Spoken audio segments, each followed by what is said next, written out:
డీజేటీలో square రాబోతుంది కదా, so ఎలా ఉండబోతుందని ఎక్స్పెక్టేషన్స్ పెట్టుకున్నారు? ఐ థింక్ డీజే కంటే ఇది ఇంకా బాగుండబోతుందని ఎక్స్పెక్ట్ చేస్తున్నా. So waiting. అనుపమ పరమేశ్వరన్ ఎలా అనిపించింది? ఆమె కొంచెం హార్డ్‌గా అనిపించిందండి.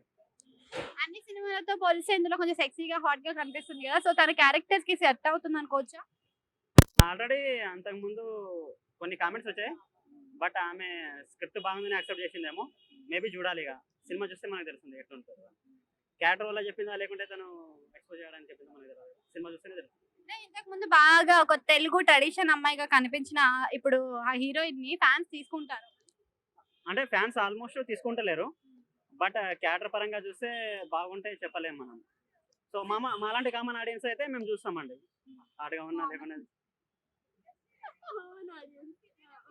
మేము ఫ్యాన్ కాదు కదా అనుపమకి. సో ఇప్పుడు సిద్ధు జొన్నలగడ్డ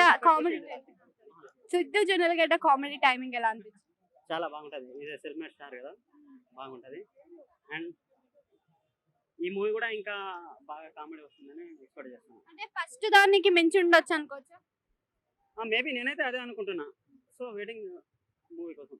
రాధిక సీన్స్ ఉంటాయని అంటున్నారు, మరి 10 మినిట్స్ అది ఉంటే మరి ఫ్యాన్స్ కి పండగ అనుకోవచ్చు. అవును. అది నిజం.